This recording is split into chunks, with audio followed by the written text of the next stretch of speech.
जिला प्रशासन, जिला दक्षता विकास और नियोजन विभाग एवं आदित्य एजुकेशनल सोसाइटी पक्षरु गजपति जिलार 90 जन युवक युवती मानू आसोसिएट स्टोर फार्मासी विषय रे नियुक्ति भित्तिक तालीम पाई जिलापाल श्री स्मृति रंजन प्रधान उपस्थिति रे चुक्ति स्वाक्षरित हो जाइछि। एथिरे जिलार प्राय 90 जन युक्त 2 विज्ञान पास किंबा फेल होइथिबा युवक युवती को मागणा आवासिक तालीम और चाकरी जोगाई दियाजिबो।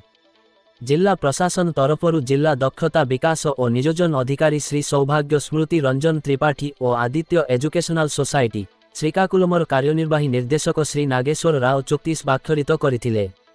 एही नियुक्ति भित्तिक एक स्वल्प मियादी तालीमटी जेम्स हॉस्पिटल कैंपस श्रीकाकुलम ठारे अनुष्ठित हेबो।